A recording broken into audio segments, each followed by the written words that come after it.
Aaraaf, Part 2 by Edgar Allan Poe.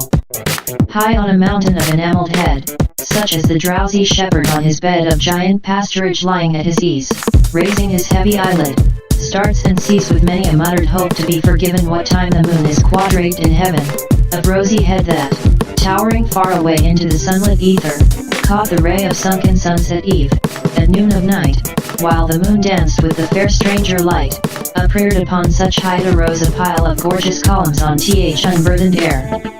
Flashing from Parian marble that twin smile far down upon the wave that sparkled there, and nursled the young mountain in its lair. Of molten stars their pavement, such as fall through the ebon air, besilvering the pall of their own dissolution, while they die, adorning then the dwellings of the sky. A dome, by limp light from heaven let down, sat gently on these columns as a crown, a window of one circular diamond, there, looked out above into the purple air, and rays from God shot down that meteor chain and hallowed all the beauty twice again, save, when, between Empyrean and that ring, some eager spirit flapped his dusky wing. But on the pillars seraph eyes have seen the dimness of this world, that grayish green that nature loves the best beauties grave lurked in each cornice, round each architrave, and every sculptured cherub thereabout that from his marble dwelling peered out, seemed earthly in the shadow of his niche, Achaean statues in a world so rich.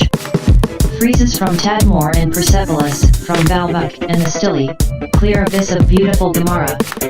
Oh, the wave is now upon thee, but too late to save. Sound loves to revel in a summer night, witness the murmur of the grey twilight that stole upon the ear, in Aaraaf, of many a wild stargazer long ago, that stealeth ever on the ear of him who, musing, gazeth on the distance dim, and sees the darkness coming as a cloud, is not its form, its voice, most palpable and loud? But what is this? It cometh, and it brings a music with it, 'tis the rush of wings, a pause, and then a sweeping, falling straight and niece in her halls again.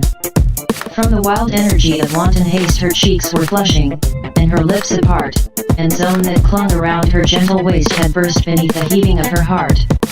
Within the center of that hall to breathe, she paused, and panted, Xanth. All beneath, the fairy light that kissed her golden hair and longed to rest, yet could but sparkle there. Young flowers were whispering in melody to happy flowers that night, and tree to tree, fountains were gushing music as they fell in many a starlit grove, or moonlit dell, yet silence came upon material things, fair flowers, bright waterfalls, and angel wings, and sound alone that from the spirit sprang bore burthen to the charm the maiden sang, neath the bluebell or streamer, or tufted wild spray that keeps, from the dreamer, the moonbeam away, bright beings that ponder, with half-closing eyes, on the stars which your wonder hath drawn from the skies, till they glance through the shade, and come down to your brow like eyes of the maiden who calls on you now, arise.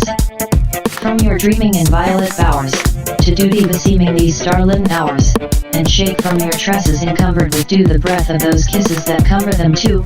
Oh, how, without you, love, could angels be blessed? Those kisses of true love that lulled yet to rest.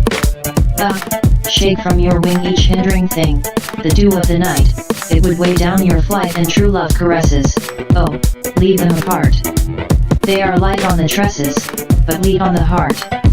Legia, Legia, my beautiful one, whose harshest idea will to melody run, oh, is it thy will on the breezes to toss? Or, capriciously still, like the lone albatross, incumbent on night, as she on the air, to keep watch with delight on the harmony there? Legia, wherever thy image may be, no magic shall sever thy music from thee.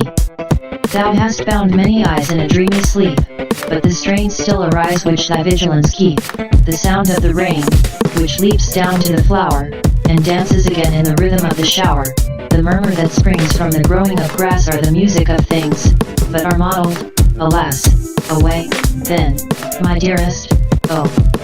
Hie thee away to the springs that lie clearest beneath the moon ray, to lone lake that smiles, in its dream of deep rest, at the many star isles that inchwell its breast, where wild flowers, creeping, have mingled their shade, on its margin is sleeping full many a maid, some have left the cool glade, and have slept with the bee. Arouse them, my maiden, on moorland and lea, go. Breathe on their slumber, all softly in ear, thy musical number they slumber to hear. For what can awaken an angel so soon, whose sleep hath been taken beneath the cold moon, as the spell which no slumber of witchery may test, the rhythmical number which lulled him to rest? Spirits in wing, and angels to the view, 8,000 seraphs burst th empyrean through, young dreams still hovering on their drowsy flight, seraphs in all but knowledge, the keen light that fell, refracted, through thy bounds, afar, O death. From eye of God upon that star, sweet was that error, sweeter still that death, sweet was that error, even with us the breath of science dims the mirror of our joy, to them 'twere the summum, and would destroy, for what, to them, availeth it to know that truth is falsehood, or that bliss is woe? Sweet was their death, with them to die was rife with the last ecstasy of satiate life, beyond that death no immortality, but sleep that pondereth and is not to be, and there, oh, may my weary spirit dwell, apart from heaven's eternity, and yet how far from hell? What guilty spirit, in what shrubbery dim, heard not the stirring summons of that hymn? But too, they fell, for heaven no grace imparts to those who hear not for their beating hearts. A maiden angel and her seraph lover, oh, where, and ye may seek the wide skies over, was love, the blind, near sober duty known. Unguided love hath fallen, mid tears of perfect moan. He was a goodly spirit, he who fell, a wanderer by moss-mantled well, a gazer on the lights that shine above, a dreamer in the moonbeam by his love, what wonder? For each star is eye like there, and looks so sweetly down on beauty's hair, and they, and every mossy spring were holy to his love-haunted heart and melancholy. The night had found, to him a night of woe, upon a mountain crag, young Angelo, beetling it bends athwart the solemn sky, and scowls on starry worlds that down beneath it lie.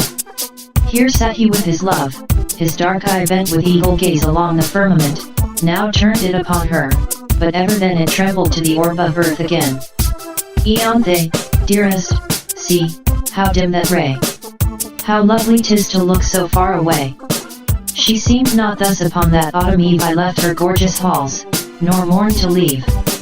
That eve, I should remember well, the sunray dropped in Lemnos, with a spell on th arabesque carving of a gilded hall wherein I sate, and on the draperied wall, and on my eyelids, oh the heavy light. How drowsily it weighed them into night. On flowers, before, and mist, and love they ran with Persian Sati in his Gulistan, but oh that light, I slumbered, death, the while, stole o'er my senses in that lovely isle so softly that no single silken hair awoke that slept, or knew that he was there. The last spot of earth's orb I trod upon was a proud temple called the Parthenon, more beauty clung around her columned wall than even thy glowing bosom beats withal, and when old time my wing did descend thrall thence sprang I, as the eagle from his tower, and years I left behind me in an hour. What time upon her airy bounds I hung, one half the garden of her globe was flung unrolling as a chart unto my view, tenantless cities of the desert too. Ianthe, beauty crowded on me then, and half I wished to be again of men. My Angelo, and why of them to be? A brighter dwelling place is here for thee, and greener fields than in yon world above, and woman's loveliness, and passionate love. But, list, Ianthe, when the air so soft failed, as my pennant spirit leapt aloft, perhaps my brain grew dizzy, but the world I left so late was into chaos hurled, sprang from her station, on the winds apart, and rolled, aflame, the fiery heaven athwart. Methought, my sweet one, then I ceased to soar and fell, not swiftly as I rose before, but with a downward, tremulous motion through light, brazen rays, this golden star unto. Nor long the measure of my falling hours, for nearest of all stars was thine to ours, dread star. That came, amid a night of mirth, a red didaline on the timid earth. We came, and to thy earth, but not to us be given our lady's bidding to discuss. We came, my love, around, above, below, gay firefly of the night we come and go, nor ask a reason save the angel nod she grants to us, as granted by her God. But, Angelo, the 9 grey time unfurled never his fairy wing o'er fairier world. Dim was its little disk, and angel eyes alone could see the phantom in the skies, when first Aaraaf knew her course to be headlong thitherward o'er the starry sea, but when its glory swelled upon the sky, as glowing beauties bust beneath man's eye, we paused before the heritage of men, and thy star trembled, as doth beauty then. Thus, in discourse, the lovers whiled away the night that waned and brought no day. They fell, for heaven to them no hope imparts who hear not for the beating of their hearts.